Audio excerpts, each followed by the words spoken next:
ළමයි අද යන්නේ අපි එදා කතා කර කොටසේ ළමයි ෂෝට් නෝට් එක ගහන්න බැරි වුණා. ඒ වගේම ෂෝට් නෝට් එක ගහලා එතනින් ඉඳන් ඉස්සරහට කතා කරගෙන යන්න තමයි හදන්නේ. හරිද? ඒ ෂෝට් නෝට් එක ළමයි ඊටාම වැදගත් එක. හරිද? ඊටාම වැදගත් දේ තමයි මේ ෂෝට් නෝට් එක. එතකොට මේ ෂෝට් නෝට් එක ගහද්දි හරියට අහගෙන ඉන්න. ඒ වගේම ෂෝට් නෝට් එක තමයි නැවත නැවත ඔයාලා රිවයිස් කරන්න ඕන. හරිද? අමුතුවෙන් අර පොතේ තියෙන නෝට් එක බලන්න යන්න එපා ළමයි. ෂෝට් නෝට් එක බලන්න. ඒ ෂෝට් නෝට් එකෙන් හැමදේම අදාළ දේවල් හැමදේම ඔයාලට ටක් ගාලා රිවයිස් කරගන්න පුළුවන්. හරිද? හරි. එහෙනම් අපි යමු ෂෝට් නෝට් එක ගන්න. එදා කතා කරා ළමයි මෝල් ද්‍රව්‍ය ස්වභාවිකව පවතින මෝල් ද්‍රව්‍ය 92ක් තියෙයි කියලා. හරිද? ස්වභාවිකව පවතින මූල ද්‍රව්‍ය 92ක් තියෙයි කියලා කතා කරා. හරිද? අපි ලියමු ස්වභාවිකව පවතින මෝල් ද්‍රව්‍ය 92ක්. හරිද ළමයි? හරි. ඔය 92න් ළමයි 25ක් විතරක්. හරිද? ඕ 92කින් 25ක් ජීවී දේහ තුල අඩංගුයි කිව්වා. හරිද? ජීවී දේහ තුල ස්වභාවිකව පවතින මෝල් ද්‍රව්‍ය වලින් 25ක්. 92කින් 25ක් කියනවා. හරිද? ඔය 25 තියෙන මෝල් ද්‍රව්‍ය අතරින් වැදගත්ම හතරක් මම මේ පිළිවෙලකට මතක තියාගන්න කියලා කිව්වා. හරිද? පිළිවෙලකට මේ 25න් හතරක් මතක තියාගන්න කියලා කිව්වා. ඒ හතර ප්‍රතිශතත් එක්කම. හරිද? ප්‍රතිශතත් එක්කම. ඒ කිව්වේ ළමයි ඔක්සිජන් මතක තියාගන්න කිව්වා. කාබන් මතක තියාගන්න කියලා කිව්වා. හයිඩ්‍රජන් මතක තියාගන්න කියලා කිව්වා. නයිට්‍රජන් මතක තියාගන්න කිව්වා. OCHN කියලා ඒ පිළිවෙලට මතක තියාගන්න කියලා කිව්වේ. හරිද? OCHN කියලා මෙන්න මේ පිළිවෙලට මතක තියාගන්න කියලා තමයි මම එදා කිව්වේ. හරිද? මේ වගේ ප්‍රතිශත ටික ඕන ළමයි අපිට ඔක්සිජන් 65යි කාබන් කීයද ළමයි 18යි එතකොට මේ හයිඩ්‍රජන් කීයද ළමයි 10යි නයිට්‍රජන් 3යි. හරිද? ඔය ටික මතක තියෙන්න ඕන ළමයි. හරිද? 92යි ඒකෙන් 25 ජීවී දේහ තුළ මෙතන ළමයි ස්වභාවිකව පවතින කියලා ලියා ගන්න. එතකොට ඔයාලට හොඳයි. ස්වභාවිකව පවතින. හරිද? ඔය එකෙන් 92. ඒ 92කින් ස්වභාවිකව පවතින මෝල් ද්‍රව්‍ය 92කින්. හරිද? එතකොට ඔය ටික හරියනේ ළමයි.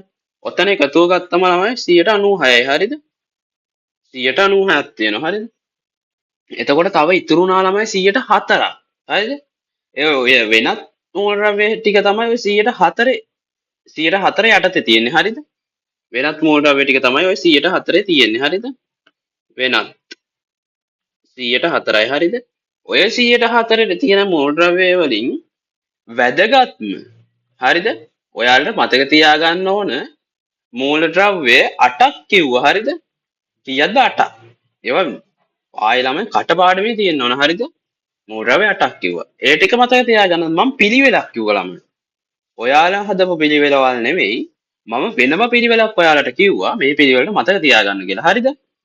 ඔය 104 ළමයි ඔය 104ට අයිති මූල ද්‍රව්‍ය ටික මම කිව්වා. ඒකත් කිව්වේ ළමයි මේ මම පිළිවෙලක් දීලා ඒ පිළිවෙලට මතක තියාගන්න කියලා තමයි කිව්වේ. හරිද? ඒ පිළිවෙල තමයි ළමයි කැල්සියම් හරිද? Calcium, phosphorus, potassium, sulphur, sodium, chlorine, magnesium සහ අයන්. හරිද? ඔය මූල ද්‍රව්‍ය ළමයි 8යි. හරිද? ඔය 104 තියෙන මූල ද්‍රව්‍ය වලින් මූල ද්‍රව්‍ය 8ක් තමයි ඔයාලට මතක තියාගන්න තියෙන්නේ. හරිද? ඒ ටික ළමයි හොඳට කටපාඩමේ තියෙන්න ඕන. හරිද? කටපාඩමේ ওই මූල ද්‍රව්‍යයට තියෙන්න ඕන. හරිද? එතකොට ඒ 104 තියෙන ඔක්කොම මූල ද්‍රව්‍ය අවශ්‍ය නැහැ. ඔයාලට දීලා තියෙන ටික පාඩම් කරගත්තම ඇති. හරිද? Calcium, phosphorus, potassium, sulphur, sodium, chlorine, magnesium සහ අයන්. හරිද? හරි. ඔය ටික තමයි එදා කරපු කොටසෙන් මුලින් මතක තියාගන්න ඕන ටික තමයි ඔය ටික. හරිද? ඊළඟට තමයි පදාර්ථය සම්බන්ධයෙන් කතා කරා. හරිද? සජීවී පදාර්ථය සම්බන්ධයෙන් කතා කරා. ඒ ටික ඊළඟ පේජ් එකේ ලියන්න ළමයි. හරි. ඒ සජීවී පදාර්ථය ගත්තම ළමයි ඒකේ තියෙනවා රසායනික සංයෝග. හරිද? ඔය රසායනික සංයෝග ළමයි කොටස් දෙකකට බෙදුවා. හරිද? කාබනික සංයෝග සහ අකාබනික සංයෝග කියලා. හරිද? ඊට පස්සේ අපි කාබනික සංයෝග කියන්නේ මොනවද කියලා කතා කරා. ඊට පස්සේ අකාබනික සංයෝග කියන්නේ මොනවද කියලා කතා කරා. හරිද? සජීවී පදාර්ථය ළමයි සජීවී පදාර්ථය බෙදුවා ළමයි ඒකේ තියෙන රසායනික සංයෝග. හරිද? රසායනික සංයෝග ටික බෙදුවා කොටස් දෙකකට. හරිද? එකක් ළමයි කාබනික සංයෝග, අනිත් කොටස අකාබනික සංයෝග කියලා. හරිද? කාබනිකයි අකාබනිකයි කියලා බෙදුවා. හරිද? ඔයාලා ළමයි හරියට ලියා ගන්න මම කෙටියෙන් ලියන්නම්. හරිද? හරි. කාබනිකයි අකාබනිකයි කියලා බෙදුවා. එතකොට ළමයි මේ කාබනික සංයෝගවල අපි කතා කරේ කාබන් මූල ද්‍රව්‍ය අනිවාර්යයෙන්ම තියෙන්න ඕන කියලා. හරිද? කාබන් මූල ද්‍රව්‍ය අනිවාර්යයෙන්ම අඩංගු වෙන්න ඕන. අනිවාර්යෙන්ම අඩංගු විය යුතුයි. හරිද? එතකොට අකාබනික සංයෝග ළමයි ඒ වගේ ළමයි මේ කාබන් මූල ද්‍රව්‍ය අඩංගු වෙන ඒවත් තිබුණා අඩංගු නොවන ඒවත් තිබුණා. කොටස් දෙකක් කතා කරා. හරිද? මුලින් කතා කරා කාබන් මූල ද්‍රව්‍ය අඩංගු වෙන ඒවා. ඊට පස්සේ කතා කරා මේ කාබන් මූල ද්‍රව්‍ය අඩංගු නොවන ඒවා. හරිද? අඩංගු වන හෝ නොවන. හරිද? හරි. කාබනික මූල ද්‍රව්‍යයන් නම් අපි අනිවාර්යයෙන්ම කාබන් මූල ද්‍රව්‍ය අඩංගු විය යුතුමයි. හරිද? අඩංගු විය යුතුම තමයි. හරිද? හරි. එතකොට ළමයි කාබන් මූල ද්‍රව්‍ය අනිවාර්යයෙන්ම තියෙන ජෛවාණු කියලා හඳුන්වන මූලික ජෛවාණු හතරක් ගැන කතා කරා. හරිද? මූලික ජෛවාණු හතරක් ගැන. හරිද? ඒව තමයි ළමයි කාබෝහයිඩ්‍රේට් කියලා කිව්වා, ලිපිඩ කියලා කිව්වා, ප්‍රෝටීන සහ නියුක්ලියික ආම්ල. මම ඕක පවා ළමයි මතක තියාගන්න ඕන පිළිවෙලක් කිව්වා. ඔයාලට මතක ඇති කාබෝහයිඩ්‍රේට් මුලින් මතක තියාගන්න කිව්වා, ලිපිඩ ඊළඟට ප්‍රෝටීන් සහ අවසානයේට නියුක්ලියික ආම්ල. ඒ කිව්වේ ළමයි ඒ හේතුවක් මත. ඔයාලට ඊළඟට ඒවයේ තියෙන මූලද්‍රව්‍ය ටික ඒ තියෙන ජෛවාණු වල මූලද්‍රව්‍ය ටික මතක තියාගන්න ලේසි වෙන පිළිවෙලට තමයි කිව්වේ. හරිද? හරි. අපි ලියමු ළමයි. ඔයාලා ලියා ගන්න ළමයි. මම මේ ලියනකොටම ඔයාලත් ලියා ගන්න මේ ෂෝට් නෝට් එක. හරි? මේ ෂෝට් නෝට් එක න්යායයි බලන්නේ. හරි. මුලින්ම ළමයි කාබෝහයිඩ්‍රේට්. හරිද? හරි. කාබෝහයිඩ්‍රේට් ඊට පස්සේ ලිපිඩ, ප්‍රෝටීන් සහ නියුක්ලියික ආම්ල.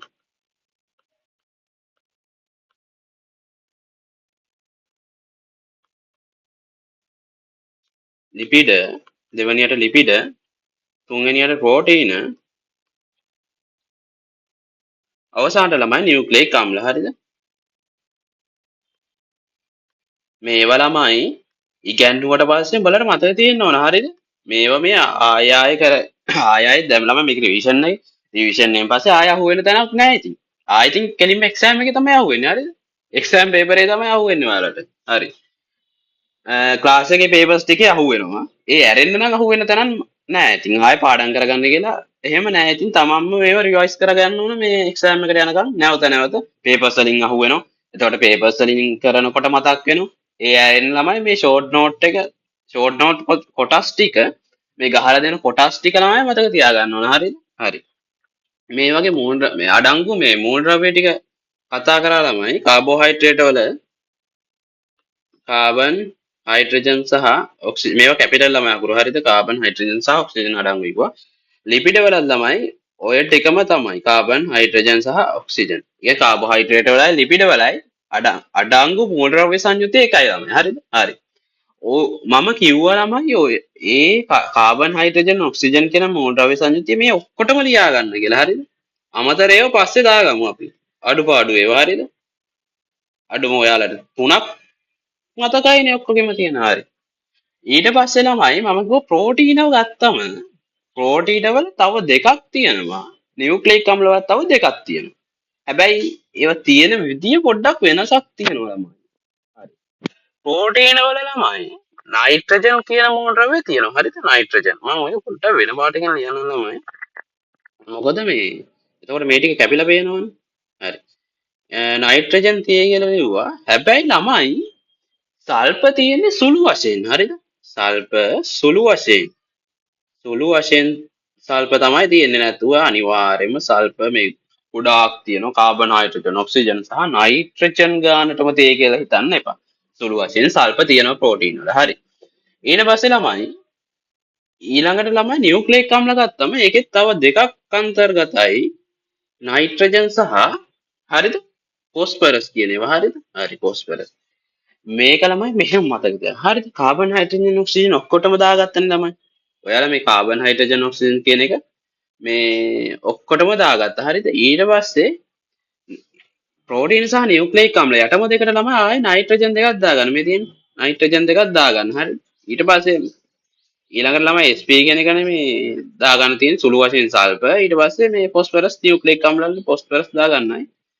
සුළු වශයෙන් සල්ප දාගන්නයි නේ තියෙන්නේ. ඒක ලේසි ළමයි. හරිද? ඔය පිළිවෙල මතක තියාගන්න. මේක ළමයි ෆොටෝ එකක් වගේ දෙයි. ඔයාලා ගහන්නේ ස්ක්‍රීන්ෂොට් ගහන්නේ ඩිවයිස් වල ස්ක්‍රීන්ෂොට් ගන්න. ඒ ගහනවා වගේ ඔයාලා පොඩ්ඩක් බලලා ඉවර වෙලා ඒ ස්ක්‍රීන්ෂොට් එක විදියටම මතක තියාගන්න. ඒ කියන්නේ ඔළුවට දාගන්න ළමයි ඔයාලට තිබ්බ තැනත් එක්ක ලියපු විදිය මතක තියෙන විදියට. හරිද? ඒ තරමට පාඩම් වෙන්න ඕනේ. එතකොට තමයි ලේසි ළමයි. ඔයාලට කාලය ඉතුරු වෙන්නේ. එතකොට එක්සෑම් පේපර් එක ලියද්දි ළමයි කාලේ අපි පුළුවන් තරම් ඉතුරු කරගන්න ඕන. හරිද? ලේසි ඒවයි පුළුවන් තරම් ඉතුරු කරගන්න තමයි බලන්න ඕන. හරිද? හරි. ඊට පස්සේ ළමයි කාබනික සංයෝගයක් තමයි. හැබැයි ප්‍රධාන නැහැ. අර ජෛවණු හතරට අඩංගු නොවන එකක් ගැන කතා කරන්නේ. ඒක තමයි ළමයි විටමින්. හරිද? විටමින්. විටමින් ටික ඊට පස්සේ මේ ඒක මේ ජෛවණු හතරට අදාළ වෙන්නේ නැහැ. හරිද? හරි. මේ ටික ළමයි ජෛවණු කියලා ලියා ගන්න ඕන. හරිද? මේ ටිකට වරහණක් දාලා සංකල වරහණක් දාලා ජෛවණු කියලා ලියා ගන්න. හරිද? ජෛවණු හතර. හරිද? හරි. ඔය ටික තමයි මූලිකම. හොඳේ. මූලිකම ටික තමයි ඔය ටික. හරිද? හරි. ඊට පස්සේ ළමයි අකාබනික සංයෝග ගත්තම අකාබනික සංයෝගවල කාබන් අපි මුලින්ම කතා කරා අකාබනික සංයෝගවල හැබැයි දැන් කාබනික සංයෝගයන් නම් දැන් කාබන් නැති වෙන්න එපා නේ සංයෝගේ කාබන් නැති වෙන්න. ඒත් දැන් අකාබනික සංයෝගයක් කියලා කාබන් තියෙනවා. හරිද? කාබන් තියෙන මේ අකාබනික සංයෝග ගැන කතා කරා. හරිද? දැන් සංයෝගයක් තමයි. හැබැයි කාබන් තියෙනවා වැටෙන්නේ උනට අකාබනික සංයෝගයට යටතට. හරිද? ඔන්නෝම මේ සංයෝග හතරක් ගැන කතා කරා. හරිද? ඔය ටික මතක තියාගන්න මම ක්‍රමයක් කියලා දුන්නා ළමයි. හරිද? මතක ඇති. මතක නැත්නම් ළමයි ආයේ බලන්න ඕවා. හරිද? ඕවා මේ අමතක කරන්න පුළුවන් දේවල් නෙවෙයි ළමයි. සරලම දේවල් නෙමේ මුලින්ම තියෙන. හරි. Carbon dioxide. හරිද? ඊට පස්සේ කාබන් මොනොක්සයිඩ්. හරිද? කාබන් ඩයොක්සයිඩ් තුයි කාබන් මොනොක්සයිඩ් තුයි. හරිද? හරි. ඊට පස්සේ ළමයි කාබනේට් සහ බයිකාබනේට්. හරිද? ඔය හතර තමයි අකාබනික සංයෝග යටතට වැටෙන. හැබැයි කාබන් මෝල් ද්‍රව්‍ය අන්තර්ගත වන සංයෝග හතර. හරිද? හරි. අපි ලියමු ළමයි. ඔයාලා දිග නම ලියා ගන්න ළමයි. මම මෙතන කෙටියෙන් ලියන්නම්. වෙලාව අපරාධනේ. හරි. කාබන් ඩයොක්සයිඩ් ළමයි. මේක හැදෙන්න විදිය බලන්න ළමයි. මේ කාබන් තියෙනවා. කාබන් ඩයිऑක්සයිඩ්. හරිද? මේ ඩයිऑක්සයිඩ්. ඔක්සිජන් දෙකක් තියෙන නිසා තමයි එහෙම කියන්නේ. හරිද? හරි. Carbon dioxide. හරිද? ඊට පස්සේ ළමයි කාබන් මොනොක්සයිඩ් බලන්න. කාබන් එකයි තියෙන්නේ ළමයි මේ. කාබන් එකයි දෙවෙනියට තියෙන්නේ. හරි හරි. කාබන් එකයි ළමයි තියෙන්නේ. මේ පැටලුණා. සෝරි. ඔක්සිජන් එකයි තියෙන්නේ. කාබන් මොනොක්සයිඩ් නේ. මොනොක්සයිඩ්. මොනොක්සයිඩ් කියන්නේ ඔක්සිජන් එකයි. ඩයිऑක්සයිඩ් කියන්නේ ඔක්සිජන් දෙකයි. මේ තියෙන්නේ ඩයිऑක්සයිඩ්. ඔක්සිජන් දෙකක් තියෙනවා. මේ ඔක්සිජන් එකක් තියෙනකොට තමයි මොනොක්සයිඩ් කියලා කියන්නේ. හරිද? හරි. ඒ ළමයි මතක තියාගන්න ලේසි වෙන තමයි මම කියලා දුන්නේ. හරි. ඊළඟට ළමයි කාබනේට්. හරිද? කාබනේට් CO3 2- ඔයාලා ළමයි මේක මතක තියෙන්න ඕනේ නැහැ. මේ ඊළඟට බයිකාබනේට්. හරිද? මේ වචනෙන් ලියන්න පුළුවන් වුණාම ඇති. හරිද? වචනෙන් ලියන්නකො. බයිකාබනේට් කියන එක වචනෙන් ලියන්න පුළුවන් වුණාම ඇති. Carbon dioxide, carbon monoxide. හරිද? Carbon dioxide, carbon monoxide, carbonate සහ බයිකාබනේට්. හරිද? හරි. ඊට පස්සේ ළමයි ඔය හතරට අමතරව තව අකාබනික සංයෝග තුනක් ගැන කතා කරා. හරිද? කාබනික සංයෝග තුනක් ගැන කතා. ඒව තමයි ළමයි ජලය, khනිජ ලවණ සහ වායු වර්ග. හරිද? ජලය, khනිජ ලවණ සහ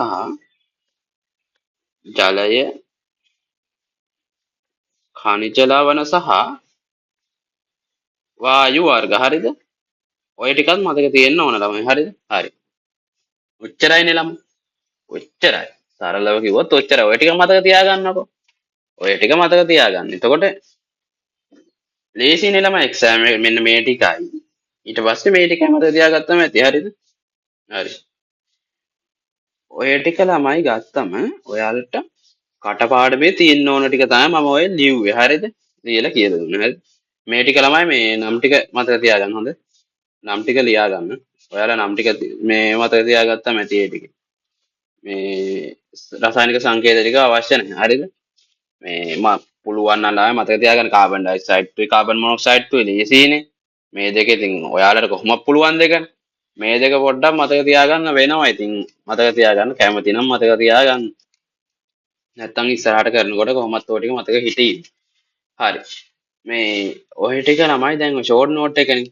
මං ආයේ ඔයාලට මතක තියෙන්න ඕන ටික වේගෙන් කියාගෙන යන්නම්. හරිද? හරි. මේකෙන් ළමයි MCQ එහෙම අහනවා. හරිද? දැන් ඒ MCQ ටික ලේසි කරන්න තමයි මම මෙච්චර කියන්නේ. අත්තේ අරන් යන ලකුණු ළමයි මේවා හරිද? මේවා වෙන්න අත්තේ අරන් යන ලකුණු ටික ළමයි හරිද? මේ හිතලා ගන්න දෙයන්න කෙලින්ම අහන දෙයට කෙලින්ම පොතේ තියෙනකින් උත්තර ලියන්න තියෙන. හරිද? හරි. මේ ටික පුළුවන් මම කියන ටික ළමයි පුළුවන් නම් මේ කොහේ හරි කටුවට ලියා ගන්න. හරිද? මේ ක්ලාස් එක කරනකොට රිවිෂන් එක කරනකොට ළමයි වෙනම තියාගන්න ෂෝට් නෝට් පොතක් වගේ. හරි. මෙන්න මේ ටික ලියා ගන්න. හරි. හරි. ස්වභාවිකව පවතින මූලද්‍රව්‍ය ගණන. මතක තියෙන්න ඕන එකක්. හරිද? පුළුවන් 92යි. ඒ 92 අතරින් ජීවී දේහ තුල අඩංගු ගණන. හරිද? පුළුවන්ද? 100ට 25යි මේ තියෙන්නේ. 92යි. හරිද? 92යි. ඒකෙන් 25ක්. හරිද? මේ 92 මේ 25ක්. හරිද? හරි. ඊළඟට ළමයි ප්‍රධාන මූලද්‍රව්‍ය 4 සහ ස්කන්ධ ප්‍රතිශත ටික. කොළමයි ටික. මේ තියෙන්නේ. ප්‍රධාන මූලද්‍රව්‍ය ටික සහ ස්කන්ධ ප්‍රතිශත. පුළුවන්ද? පුළුවන්ද? හරි. ඔය ටික මතක තියෙන්න ඕන. හරිද? මම හිමීට කියන්නේ ළමයි අර ෂෝට් නෝට් එකක් විදිහට පොඩ්ඩක් ලියා ගන්න ළමයි ලියා ගන්න පුළුවන් වෙන. මොකද ඒක වටිනවනේ. හරි. ඊට පස්සේ ළමයි මානව දේහයේ අඩංගු වෙනත් මූලද්‍රව්‍ය ටික. පුළුවන් 8ක් ගැන කතා කරන්න නෙමෙයි. 8ක් ගැන කතා කරන්න. ඔය ටික පුළුවන් වෙනවා. හරිද? හරි. ඊට පස්සේ රසායනික සංයෝග කාණ්ඩ දෙකකට බෙදුවා. රසායනික සංයෝග කාණ්ඩ දෙකකට බෙදුවා. ඒ ටික පුළුවන් වෙන්න ඕන ළමයි මෙන්න මේ ටික. හරිද? රසායනික සංයෝග කාණ්ඩ දෙකකට බෙදුවා කාබනික සහ අකාබනික වශයෙන්. හරිද? හරි. ඊට පස්සේ කාබනික සංයෝගයක් යනු මොකක්ද කියන එක ඔළුවේ තියෙන්න ඕන. හරිද? කාබනික කටපාඩම නෙවෙයි. කාබනික සංයෝගය කියන්නේ මෙන්න මේක. කියන්න පුළුවන් වෙනවා. ඊට පස්සේ අකාබනික සංයෝගයක් කියන්නේ මොකද්ද කියලා කියන්න පුළුවන් වෙන්න ඕන. හරිද? කවුරු හරි આવොත් කාබනික සංයෝගයක් කියන්නේ මොකක්ද? කාබනික සංයෝගයක් ටක් ගාලා කියන්න පුළුවන් වෙනවා. කාබන් මූලද්‍රව්‍ය අඩංගු රසායනික සංයෝගයක්. හරි. ඊට පස්සේ ළමයි සංයෝග ටික බෙදෙන chart එක මේක මේ විදිහට මතක තියාගන්න ඕන. හරිද? මම මේ රියල් තියෙන ස්ක්‍රීන් එකේ පේනවනේ ඔයාලට. ඔය ටික මතක තියෙන්න ඕන. හරිද? හරි. ඒ ටික පොදුවේ මම කිව්වේ. ප්‍රධාන කාබනික සංයෝග 4 ජෛව අණු ලෙස හඳුන්වන බව මතක තියෙන්න ඕන ළමයි. හරිද? ඔයාලට පුළුවන් වෙන්න ඕන මෙන්න මේ ප්‍රධාන 4 මෙන්න මේ 4 කාබෝහයිඩ්‍රේට් ලිපිඩ ප්‍රෝටීන් සහ නියුක්ලික ඔය 4 මේ ජෛව අණු ප්‍රධාන මේ රසායන කාබනික සංයෝග 4 ජෛව අණු ලෙස ජෛව අණු 4 විදිහට හඳුන්වනවා කියලා. හරිද? ජෛව අණු 4. හරිද? ඒක මතක තියෙන්න ඕන. ඊට පස්සේ ළමයි ඒ වගේ මේ ඔය තියෙන තියෙනවා. මේ සංයෝග දීලා ඉවරලා මේකේ තියෙන පොදුවේ හැම එකේම අඩංගු මූලද්‍රව්‍ය ටික මොනවද කියලා. මම ඒක නිසා ඒ වගේ ප්‍රශ්නයකට මම පෙන්නන්නම් ඔයාලට. ඒ වගේ ප්‍රශ්නයකට උත්තර ලියන්න පුළුවන් වෙන්න ඕන නිසා තමයි ඔයාලට මෙන්න මේ විදියට ළමයි වෙන් වශයෙන් කියලා දුන්නේ. තේරුණාද? ඒ හැම දෙයකටම ළමයි හේතුවක් තියෙනවා. හරිද? ඔයාලට මේ නිකන් මේ රිවිෂන් එක ළමයි නිකම් මේ ඔහේ කරන රිවිෂන් එකක් කියලා හිතන්න එපා හරිද? හොඳට අධ්‍යයනය කරලා ඔයාලට ඕන මොනවද ඕන නැත්තේ මොනවද මේ වෙලාවේ වැදගත්ම දේ මොකද්ද වැඩිපුරම මතක තියාගන්න ඕන දේ මොනවද ඒ හැමදේම අධ්‍යයනය කරලා කරන රිවිෂන් එකක් මේක ඒ නිසා මේක කියන කිසිම දෙයක් අහක දාන්න එපා ළමයි හරිද තාමත් වැදගත් දේවල් තමයි කොම කියන්නේ එතකොට තමයි මේ ගැළපීම් ඔයාලට පෙන්නලා දීලා තමයි මේ රිවිෂන් එක කරගෙන යන්නේ හරිද හරි මේක ළමයි ප්‍රශ්න එක අහලා තිබුණා. මේ කාබනික මේ ප්‍රධාන කාබනික සංයෝග හතර දීලා ඔය හතරෙම මේ අඩංගු පොදු මූල ද්‍රව්‍ය ටික. හරි. ඒ ටික මතක තියවෙනම්. ඉතින් මේ ප්‍රශ්නෙක ඕන ප්‍රශ්නයකට උත්තර ලියන්න පුළුවන් ළමයි. ආයෙ මතක තියාගන්න ළමයි මම ඕනනම් කියන්නම්. තව අහන්න පුළුවන් තරම් මෙන්න මේ නයිට්‍රජන් අඩංගු දෙක මේ දෙකයි. නයිට්‍රජන් අඩංගු ප්‍රෝටීන නියුක්ලියික් අම්ල. හරි. හරි. මේවා ළමයි කියනකොට පොඩ්ඩක් නෝට් එකක් දාගන්න. හරිද? ඉතින් පාඩම් කරනකොට ලේසියිනේ ඔයාලට. හරි. ඊට පස්සේ මතක තියාගන්න ඕන ළමයි කාබන් මූල ද්‍රව්‍ය තිබ්බත් අකාබනික වෙන සංයෝග හතර. මේ තියෙන්නේ carbon dioxide, carbon monoxide, carbonate සහ බයිකාබනේට්. හරි. හරි. ඊට පස්සේ ළමයි මේ ඊළඟ කොටසට යමු අපි. හරිද? මේ ඊළඟ කොටසට යමු. හරි. හරි ළමයි මෙන්න මේ අමතර දැනුමට කියලා වගුවක් තියෙනවා. ඔයාලා දැකලා තියෙනවනේ පොතේ. හරි. ඔය අමතර දැනුමට තියෙන වගුව ළමයි ඔක්කොම ටික කටපාඩම් කරන්න යන්න බෑ. හරිද? ඔයාලට හිම් පාඩම් කරන්න හැකියාවක් නැහැ කියලා මම දන්නවා. හරිද? තියෙන ඇති මේ ඉතින් සෑහෙන්න එෆර්ට් එකක් දෙන්න ඕන අපරාධ. එහෙම එෆර්ට් එකක් දෙන එක. මොකද අහන්නේ මෙතනින් මේ පොදුවේ තියෙන පේන්නම තියෙන දෙයක් තමයි අහන්නේ. ඒ කියන්නේ සරලව කිව්වොත් පොදුවේ අර හැමදාම අහන වගේ එකක් තමයි අහන්නේ. හරිද? හොඳටම පේන දෙයක් තමයි අහන්නේ. හරි. මම මෙතන ළමයි මුලින්ම කියන්න ඕන මේක තමයි මේ විදිහට පාඩම් කරන්න බෑ. හරිද? මේක මේ විදිහට පාඩම් කරන්න බෑ. මේ විදිහට පාඩම් කරන්න යන්නත් එපා. හරිද? එතකොට ළමයි කොහොමද පාඩම් කරන්න ඕන? හරි. මෙන්න මේ විදිහට පාඩම් කරන්නකෝ. සියලුම තරලවල ඔයාලා වෙනම ලියා ගන්නවා. හරිද? කොලයක් අරගෙන සියලුම තරල. මෙහෙම. සියලුම තරල වල. හරිද? අඩංගු මූල ද්‍රව්‍ය ටික කියලා ඉස්සරහින් දාගන්න. මෙතන මම හයිලයිට් කරලා තියෙනවා ළමයි පේනවනේ. ඔක්සිජන් තියෙනවා කාබන් නෑ හයිඩ්‍රජන් තියෙන්නේ ළමයි කාබන් නෑ හයිඩ්‍රජන් තියෙන්නේ ඔක්සිජන් හයිඩ්‍රජන් සහ නයිට්‍රජන් එක තව තියෙනවා සෝඩියම් හරිද ඔන්න ඔහොම ඉස්සරහින් ලියා ගන්නවා පේනවද දන්න ස්ක්‍රීන් එකේ පේනවද ඔයාලට කලර් එක චේන්ජ් කරන්න දැන් පේනවද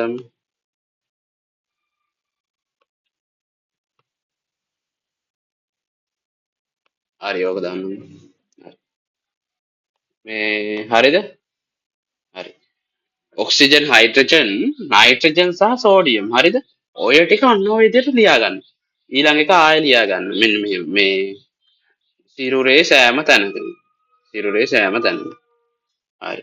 ඊළඟට ලියා ගන්න ළමයි මේ ටික ලියා ගන්නකො මම ඊට පස්සේ කියලා දෙන්නම්. හිමොග්ලොබින් වල රුධිරයේ සම්බන්ධයෙන් හිමොග්ලොබින් වල තියෙනවා. තයිරොයිඩ් ඊළඟ එක තයිරොයිඩ් ග්‍රන්ථි හෝමෝන වල හරිද? තයිරොයිඩ් ග්‍රන්ථි හෝමෝන වල හරිද? හරි. ඔන්න ඔය ටික ළමයි ප්‍රධාන වශයෙන් හරිද? ආයෙ ළමයි එන්සයිම් වල කියලා ලියා ගන්න. හරිද? එන්සයිම් වල. හරි. ඔය ටික ලියා ගන්න. හරිද? මේ හයිලයිට් කරලා තියෙන ළමයි. ඔය හයිලයිට් කරපු ටික තමයි ලියා ගන්න ඕනේ. ලියා ගන්න බැරි නම් කාට හරි ලියා ගන්න. ලියා ගන්න බැරි වෙච්ච කෙනෙක් ඉන්නවනේ ලියා ගන්න. හරිද? හරි. මේ ළමයි මම මේ ටික මකනවා ළමයි හරිද? මම මේ ටික මකන්නම්. ඔයාලට ළමයි මම පිළිවෙලක් කිව්ව නේද? අර එදා උගන්වද්දි. අදත් කිව්වා. දැන් පොඩ්ඩක් ගන්න කිව්වා ඔක්සිජන් කාබන් හයිඩ්‍රජන් නයිට්‍රජන්. පාලට OCHN කියලා මතක තියාගන්න කියලා කිව්ව නේද? අන්නේ පිළිවෙල බලන්න ළමයි මෙතන මේ. OCHN. දැක්කද? එතකොට ළමයි ඕකෙන් ස්කන්ධය අණුව වැඩිම ප්‍රතිශතයක් අඩංගු මූල ද්‍රව්‍ය. මොකද්ද ළමයි? කියන්න බලන්න. කියන්න බලන්න මොකද්ද? ස්කන්ධය අණුව වැඩිම ප්‍රතිශතයක් අඩංගු මූල ද්‍රව්‍ය. ඔක්සිජන් හරියටම හරි. ඔක්සිජන් තමයි වැඩිපුරම අඩංගු ස්කන්ධය අණුව ප්‍රතිශතයක් වශයෙන් හරිද? ස්කන්ධය අණුව ප්‍රතිශතයක් වශයෙන් ජීවිතයක තියෙන්නේ ඔක්සිජන් තමයි වැඩිපුරම තියෙන මූලද්‍රව්‍ය. හැබැයි ළමයි සිරුරේ සෑම තැනකම අඩංගු ප්‍රධාන මූලද්‍රව්‍ය කියලා ඇහුවොත් කාබන් තමයි උත්තරේ. හරිද? ඒ පොයින්ට් එක තියෙන්නේ මෙතන. හරිද? මේ තියෙන්නේ මේ තියෙන්නේ සිරුරේ සෑම තැනකම තියෙයි කියලා ඇහුවොත් කාබන්. ඔයාලට ගාලා දැන් අර ප්‍රතිශතයක් විදිහට ළමයි මතක තියාගෙන තියෙන්නේ. ඒ ප්‍රතිශතරිකේ වැඩිපුරම 65%ම තියෙන්නේ ඔක්සිජන්. ඇහුව ගම වැඩිපුරම තියෙන්නේ මොකද්ද කියලා. ඒ කියන්නේ සිරුරේ සෑම තැනකම කිව්වොත් ඒත් ළමයිට මීටර නෑ කිල්ටක් ගාලා යන්නේ ඔක්සිජන් කියලා. එහෙම බෑ ළමයි. හරිද? ඒ දෙකක්. හරිද? හොඳට මතක තියාගන්න. ප්‍රතිශතයක් වශයෙන් වැඩිපුරම තියෙන්නේ ඔක්සිජන්. හැබැයි සිරුරේ සෑම තැනකම තියෙන ප්‍රධාන මූලද්‍රව්‍ය කියලා ඇහුවොත් ලියන්න ඕන කාබන්. හරිද? කාබන්. ඒ දෙක ළමයි වෙන වෙනම ලියා ගන්න. හරිද? ලියා ගන්න. ස්කන්ධය අනුව ජීවිදේහයක වැඩිපුරම ප්‍රතිශතයක් අඩංගු මූලද්‍රව්‍ය. ඉස්සරහින් ලියා ගන්න මේ ඔක්සිජන් කියලා. හරිද? හරි. ඊළඟට සිරුරේ සෑම තැනකම අඩංගු ප්‍රධාන මූලද්‍රව්‍ය. සිරුරේ සෑම තැනකම අඩංගු ප්‍රධාන මූලද්‍රව්‍ය කියලා ඇහුවොත් කාබන් ලියන්න ඕන. හරිද? හරි.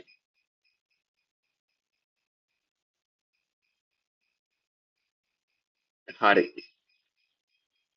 ඊළඟට ළමයි මේ බලනකො තයිරොයිඩ් ග්‍රන්ථි හෝමෝන වල මේ තයිරොයිඩ් ග්‍රන්ථි හෝමෝන වල. ඕක මතක තියාගන්න ඕන අයඩින් කියලා. හරිද? හරි. රුධිරයේ හිමොග්ලොබින් වල අයන් තියෙනවා ළමයි. ඒක මතක තියාගන්න. ආයෙ ළමයි මම පොඩි අමතර කෑල්ලක් කියන්නම් ඔයාලට. අක්මාව තියෙන්නේ. ඔයාලගේ ඔය අක්මාව ළමයි අර මේ ෂේප් එකට තියෙන මේ වගේ හැඩයකට ආසන්න වශයෙන් ළමයි ඇන්දේ. මේක නෙමෙයි හරිම හැඩේ. මම නිකන් ඔයාලට මේ මතක් වෙන්න ඕන නිසා ඇන්දේ. මේ ඔය හැඩයට ළමයි තියෙන අක්මාව තියෙන්නේ. ඔය අක්මාව ළමයි තාම වැදගත් ඉන්ද්‍රියක්. හරිද? ඇඟේ තියෙන වැදගත් ඉන්ද්‍රියක් තමයි ළමයි ඔය අක්මාව කියන එක. හරිද? වැදගත් අවයවයක්. හරිද? ඔය අවයවය කියන එක ළමයි පාවිච්චි කරන්න තව කරුණක් මම කියන්නේ. අවයවය කියන එක ළමයි ඒ ලෙවල් වලට ආවට පස්සේ ඔයාලා ඒ ලෙවල් ඕ ලෙවල් වලින් පස්සේ ඒ ලෙවල් වලටනේ යන්නේ. බයෝ සයන්ස් කරායනේ ගොඩක් අය. එතකොට ළමයි ඔය බයොලොජිකල් සයන්ස් කරද්දී අවයවය කියන එක පාවිච්චි කරන්නේ නැහැ ළමයි. එතකොට වැරදි කියලා කියන්නේ. එතකොට අපි පාවිච්චි කරන්නේ එතකොට ඉන්ද්‍රිය කියලා. හරිද? ඉන්ද්‍රිය කියලා තමයි පාවිච්චි කරන්නේ. හරිද? හරි. ඔය අක්මාව ළමයි ඉතාම වැදගත් ඉන්ද්‍රියක් තමයි මේ ශරීරය. හරිද? මේ ශරීරය ගත්තම තමයි මනුස්ස දේහයක වැදගත් කෘත්‍යයන් 500ක් වගේ ආසන්න 500කට ආසන්න ප්‍රමාණයක් ළමයි කරනවා. හරිද? එතකොට ඉතාම වැදගත් දෙයක්. අක්මාව නරක් වුණොත් ළමයි ජීවිත අවදානම සෑහෙන්න වැඩි. හරිද? ජීවිතේ බේර ගන්න පුළුවන් අවදානම සෑහෙන්න වැඩි ළමයි. ඒක තමයි ඇක්සිඩන්ට් එකක් වුණාම උනත් ළමයි අක්මාව ඩැමේජ් වුණාම ළමයි අමාරු බේර ගන්න. හරිද? අමාරු වෙන්නේ ඒකයි. හරිද? වැදගත් කෘත්‍යයන් 500ක් විතර කරනවා. ඔයාලා ඔය එදිනෙදා කන කෑම තියෙන්නේ ළමයි. ඔය කෑම වල ළමයි 100%ක් මේ වසවිස තොර ඒවා කන්නේ නැහනේ ඔයාලා. පොඩි වසවිස තියෙන ඒවා මේ ශරීරයට අහිතකර ද්‍රව්‍ය තියෙන ඒවා කැවෙනවානේ. ඒ උනට මැරෙන්නේ නැහනේ තමයි. පොඩ්ඩක් විෂ මේ ගියා කියන. එතකොට ළමයි මේ අක්මාව මගෙන් තමයි ඔය විෂ නසන්නේ. හරිද? විෂ නාශනය කරන ක්‍රමයක් තියෙනවා ළමයි. ඔයාලට මම කියන්නවත් වැඩක් නැහැ. ඔයාලට මේවා අදාළ නැහැ. මම නිකන් කිව්වේ මේ විෂයට ඉන්ටරෙස්ට් කියන්නේ ඔයාලා ආසාවක් තියෙනවා ළමයි. ආසාව වැඩි වෙන්න ඕන. එතකොට තමයි සබ්ජෙක්ට් එක මතක තියෙන්නේ ළමයි. නිකම් මතක තියෙන්නේ නැහැ. හරිද? කැපවීමේ උනන්දුව තිබ්බ කියලා බැහැ ළමයි. ඔයාලා ආස වෙන්න ඕන මේකට. ආස වෙනකොට තමයි ටක් ගාලා මතක හිටින්නේ. ඒ වගේ දේවල් ලේසියෙන් මතක තියාගන්න පුළුවන්. හරි? එතකොට ළමයි මේ අක්මාවෙන් ඔය විෂ මේ නාශනය කරන ක්‍රියාවලියක් තියෙනවා. මේ ක්‍රියාවලිය. ඉතින් මේ නාශනය කරන එක තමයි කරන්නේ. එතකොට තමයි ඔයාලට ශරීරයට ප්‍රශ්න නොවෙන්න මේ ඒ කියන්නේ මැරෙන්න ජීවිත අවදානම නැති වෙන්නේ. හරිද? ඔයාලා අහලා තියෙනවනේ මත්ද්‍රව්‍ය ඇල්කොහොල් ගන්න අය. ඔය ඇල්කොහොල් වල ළමයි තියෙන විසත් මේ අක්මාවෙන් විනාශ කරනවා ළමයි. හැබැයි ටික කාලයක් විතරයි. මොකද ළමයි එකම දේ වුණත් මේක දෙකට අක්මාවට උනත් විස කියන දේ වුණත් දරා ගන්න පුළුවන් සීමාවක් තියෙනවා ළමයි. එතකොට තමයි අක්මාවත් ඒකට උරු වෙලා අක්මාව විනාශ වෙන්න පටන් ගන්නවා ළමයි. දැන් විස නැසන්නේ අක්මාව. අවසානයේ එක දිගටම මේ දෙන්න ගියාට පස්සේ ළමයි අක්මාව විනාශ වෙන්න පටන් ගන්නවා. හරිද? එතකොට ළමයි මේ අක්මාව විනාශ වුණා කියන්නේ ඉතින් මේ ඇල්කොහොල් විස නැසන්න නෙවෙයි ළමයි අනිත් කිසිම දෙයක්වත් කරගන්න බැරි වෙනවා. මොකද වැදගත්ම ඉන්ද්‍රියක් නේ ශරීරයේ තියෙන. අන්න ඒක ළමයි කතාව. හරිද? අක්මාවේ කතාව ඕක. ගානක් විතර කරන කෘත්‍යයන් 500 ගානක් විතර. හරිද? හරි. ඔය ටික ළමයි ප්‍රධාන වශයෙන් මතක තියාගන්න. හරිද? ඔය මං කිව්ව දැන් මෝල් ද්‍රව්‍ය ටික. දැන් ඔය මං කිව්ව විදිහ මෙහෙම මෙහෙම ලියලා ඒ විදිහට ලියලා මතක තියාගන්න. ඊළඟට ළමයි මේ වගුවෙන් ළමයි පොඩ්ඩක් මේ මතක තියාගන්න පුළුවන් ටික මතක තියාගන්නකො. හරිද? ඔයාලා මේ ඔක්කොම පාඩම් කරන්න යන්න එපා. පුළුවන් ටික මතක තියාගන්න. හරිද? ආවත් එන්නේ MCQ ගන්න වගේනේ. MCQ එකක් ආවොත් ඉතින් මේ ඔය පොදුවේ තියෙන දේක් තමයි අහන්නේ. හරි. එහෙනම් ළමයි අපි ඊළඟ කොටසට යමුද? මෙහෙම ප්‍රශ්නයක් ලියා ගන්නකො. අර ෂෝට් නෝට් එකෙම ලියා ගන්න. හරි. ප්‍රධාන ජෛවණු හතර නම් කර ප්‍රධාන ජෛවණු හතර නම් කර ඒවායේ අඩංගු වන මූලද්‍රව්‍ය ටික වෙන වෙනම සඳහන් කරන්න. ප්‍රධාන ජෛවණු හතර නම් කර ඒවායේ අඩංගු වන මූලද්‍රව්‍ය ටික වෙන වෙනම සඳහන් කරන්න. හරිද? හරි. ඔකට ළමයි මේ බලාගෙන ලියන්න එපා. ඔයාලා මතකෙන් ලියන්න. හරිද? ප්‍රධාන ජෛවණු හතර පහකට ලියලා. ප්‍රධාන ජෛවණු හතර කියන්නේ මොකද්ද ළමයි? දැන් මම කියවනේ. අමුතු දෙයක් නෙවෙයි ළමයි ප්‍රධාන ජෛවණු හතර කිව්වම. අනේ එහෙම දෙයක් මතක් වෙන්නේ නැහනේ. අහලා තිබ්බට එහෙම හිතන්න එපා. ප්‍රධාන ජෛවණු හතර කියන්නේ මේ ප්‍රධාන කාබනීය සංයෝග හතරම තමයි. වෙන දෙයක් නෙවෙයි. හරිද? හරි.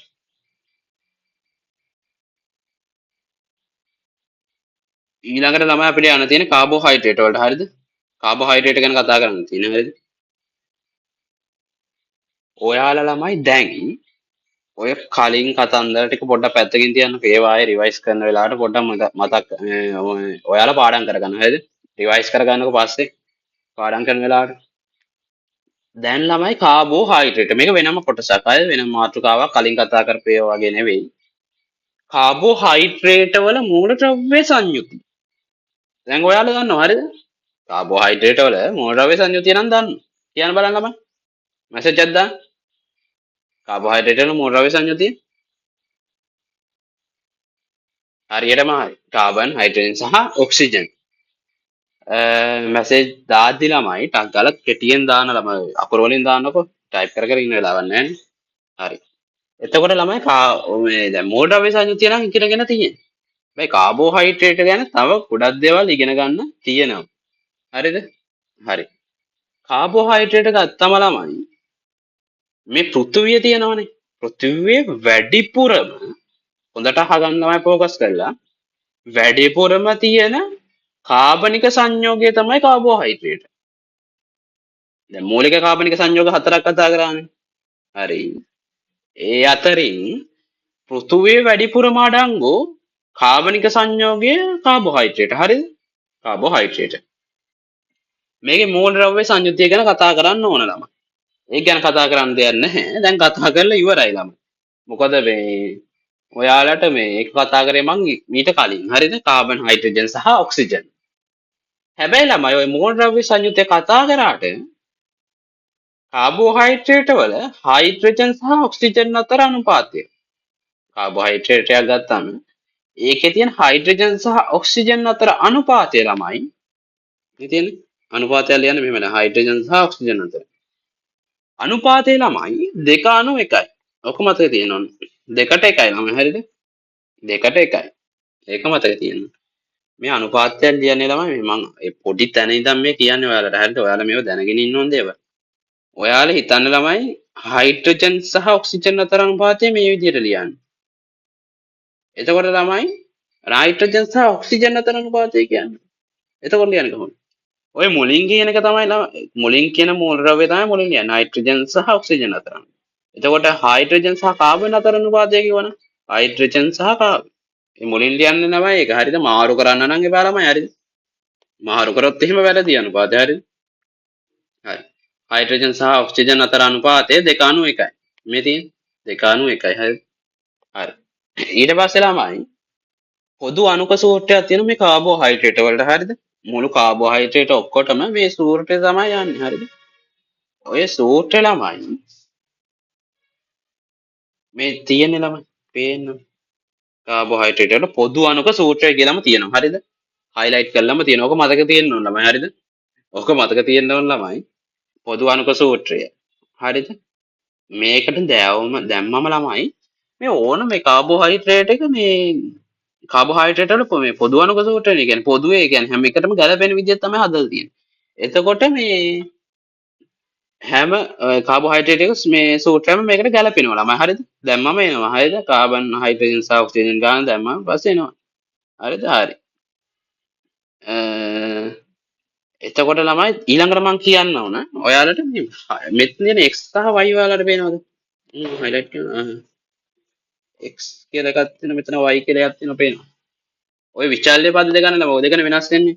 කාබෝහයිඩ්‍රේට් කාබෝහයිඩ්‍රේට් වෙනස් වෙන්නේ ළමයි.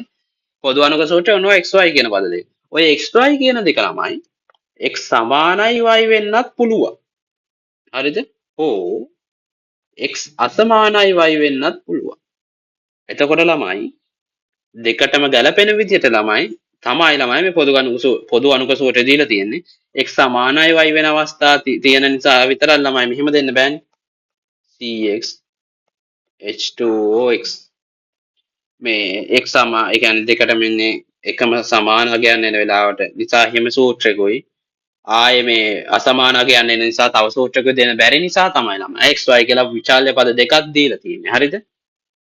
හරි. එහෙම විචාල්‍ය පද දෙකක් දීලා තින්නේ ඒකයි. එතකොට x සමානයි y වෙන්නත් පුළුවන් x අසමානයි y වෙන්නත් මේ දෙකම සමාන ලියලා තියෙනවා sorry x අසමානයි y වෙන්නත් පුළුවන්. හරිද? හරි.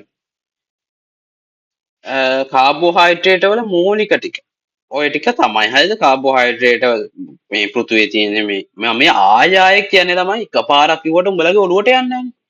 මේ ආය කියන එතකොට හරි මතක හිටිනවනේ. හරි. පෘථුවියේ මත වැඩිපුරම තියෙන පෘථුවියේ වැඩිපුරම වඩාකු කාබනික සංයෝගය කාබෝහයිඩ්‍රේට් කියලා කිව්වා. ඊළඟට ළමයි මූල ද්‍රව්‍ය සංයුතිය කලින් මේ ඉගෙනගෙන තියෙනවා කාබන් හයිඩ්‍රජන් ඔක්සිජන් මේ තියෙන හයිඩ්‍රජන් සහ ඔක්සිජන් අරකට මම මේ ඉරක් ගහන්න මේ තියෙන පෘථිවිය මත වැඩි ඕක කාබනික සංයෝගයේ කාබෝහයිඩ්‍රේට් මෝඩ අවිසංයුතිය ගැන කතා කරන්න ළමයි. හරි. ඔය දෙක හරි. ඊළඟ ළමයි හයිඩ්‍රජන් සහ ඔක්සිජන් අතර අනුපාතය 2:1යි කියලා කතා කරා. මේ තියෙන්නේ මෙතන මම කතා කරේ. හරි. පොදු අණුක සූත්‍රය ගැන ඊළඟට කතා කරා. මේක නම් ළමයි මතක තියෙන්න ඕනෙමයි. හරිද? බලන්න මේක මතක තියාගන්න ඕන කොහොම හරි ලියලා හරි මතක තියාගන්න ඕන. මේවා මේව මාරු ගන්න එපා ළමයි. වරහන දාන තැනවත් වෙනස් කරන්න එපා. මේකේ මේ වරහන දාන තැනවත් වෙනස් කරන්න එපා. ඔය තියෙන විදිහටම මතක තියෙන්න ඕන. CX H2O වරහන් Y. හරි. කාබෝහයිඩ්‍රේට් ළමයි ගත්තම මේ සංයෝග හැදිලා තියෙන ආකාරය අනුව මේ වර්ග කරන්න හැකි කොටස් තුනකට. කාබෝහයිඩ්‍රේට් සංයෝග හැදිලා තියෙන ආකාරය අනුව කොටස් තුනකට වර්ග කරන්න පුළුවන්. ඒ කොටස් තුන ගැන තමයි ළමයි ඊළඟට අපි කතා කරන්න යන්නේ. හරිද? කාබෝහයිඩ්‍රේට් සංයෝග සෑදී ඇති ආකාරය අනුව මේ වර්ග කරන්න පුළුවන් කොටස් තුන. හරිද? ඒ කොටස් තුන ළමයි පිළිවෙලට ළමයි මතක තියාගන්න. හරිද? ඊළඟට පිළිවෙලට මතක තියාගන්න කියන්නේ මෙන්න මේක. මේක පිළිවෙලට මතක තියාගන්න ඕන ළමයි. ඒක කියන්නේ හේතුවකට මම ඔයාලට කියන්නම් මේ උගන්වද්දි මේ ඔයාලට ළමයි මේ විදිහට මතක තියාගන්න මාරම ලේසියි ඈ. හිතින් උත්තර ගන්න පුළුවන් මේ එතකොට. හරිද? මේ මම ඕලෙවල් කරන කාලේ මේවා මේ හදාගත්තු ක්‍රම. හරිද? ඒ වහින් තමයි ළමයි මේ අපි මේ ඔළුව තියාගෙන ටක් ගාලා ඔළුවෙන් උත්තර ගත්තේ එහෙමයි. හරිද? ඔළුවෙන්ම උත්තර ගන්න පුළුවන් මේ විදිහට මතක තියාගත්තා. මම ළමයි මේ chart එක මේ පිළිවෙලනේ තියෙන්නේ. ටක් ගාලා මතක් කරගන්න ඉතයි තියෙන චුට්ටක් මේ එතකොට ටක් ගාලා ඔළුවෙන්ම උත්තරේ ගන්න පුළුවන්. හරි. කාබෝහයිඩ්‍රේට් ළමයි මම දැන් මේ කියවනේ මේ සංයෝග හැදලා තියෙන මේ ආකාරය අනුව කොටස් තුනකට බෙදෙනවා කියන. ඒ කොටස් තුන තමයි මොනොසැකරයිඩ්, ඩයිසැකරයිඩ් සහ පොලිසැකරයිඩ්. ඔයාලට ස්ක්‍රීන් එක පේනවද ළමයි? පේනවනේ? මැසේජ් එකක් දාන්න ඉක්මන. ප්‍රශ්නයක් නැහැනේ. හරි ඇහෙනවනේ. හරි. හරි ළමයි. හරි හරි. හරි. මොනොසැකරයිඩ්, ඩයිසැකරයිඩ් සහ පොලිසැකරයිඩ්. හරිද? ඔන්න ඔය තුනට ළමයි බෙදෙන්නේ. හරිද? කාබෝහයිඩ්‍රේට් අර මං කිව්ව විදිහට කොටස් තුනකට බෙදෙනවා. මේ ටික ළමයි වෙන වෙනම මොනොසැකරයිඩ් ගැන වෙනම කතා කරනවා. ඩයිසැකරයිඩ් ගැන වෙනම කතා කරනවා සහ පොලිසැකරයිඩ් ටික ගැන වෙනම කතා කරන්න ඕන. හරිද? හරි. මෙන්න මේ මොනොසැකරයිඩ් ළමයි මොනොසැකරයිඩ් කියන්නේ පොදුවේනේ.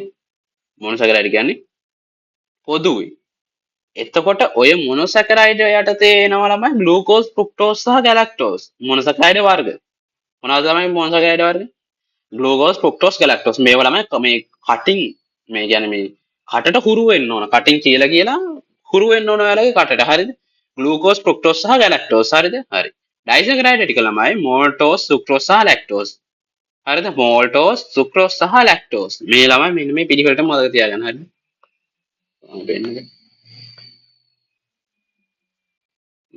මේ පිළිවෙලට මතක තියාගන්න ළමයි. හරිද? මෝල්ටෝස්, සුක්‍රෝස් සහ ලැක්ටෝස්. පිස්ටේ ගත්තම මේ සමාන මේ පොලිසැකරයිඩ් ටික ගත්තම ළමයි පිස්ටේ, සෙලියුලෝස් සහ ග්ලයිකෝජන්. හරිද? පිස්ටේ, සෙලියුලෝස් සහ ග්ලයිකෝජන්. හරිද? හරි. ඔය ටික ළමයි මතක තියාගන්න ඕන. හරිද? ඔය ටික මතක තියාගන්න ඕන. ලියලා හරි කමන්නේ. කොහොම හරි මතක තියාගන්න ළමයි. වෙන කරන්න දෙයක් නැහැ. ඉතින් ඔක කියනකොට මතක හිටිනවා ළමයි. දැන් මම ඊළඟට උගන්වනෝනේ මොනොසැකරයිඩ් ටික වෙනම උගන්වනවා. ඩයිසැකරයිඩ් ටික වෙනම උගන්වනවා. පොලිසැකරයිඩ් ටික වෙනම උගන්වනවා. එතකොට මතක හිටිවි ඔයාලට. හරිද? හරි. ග්ලූකෝස්, ෆ්‍රුක්ටෝස්, ගැලැක්ටෝස්, මෝල්ටෝස්, සුක්‍රෝස්, ලැක්ටෝස් සහ පිස්ටේ, සෙලියුලෝස්, ග්ලයිකෝජන්. එක දිගට කියන්න පුළුවන් ඉන්න. එතකොට තමයි හිතින් උත්තර ගන්න පුළුවන්. හරිද? හරි. ඊළඟට ළමයි මොනොසැකරයිඩ් ගැන කතා කරන්න තියෙන්නේ මුලින්ම. හරිද? මොනොසැකරයිඩ් ටික ගැන කතා කරන්න ඕනේ. ඊට පස්සේ ඩයිසැකරයිඩ් ගැන කතා කරන්න ඕනේ. ඊළඟට පොලිසැකරයිඩ් ටික ගැන කතා කරන්න තියෙන්නේ. හරිද? හරි.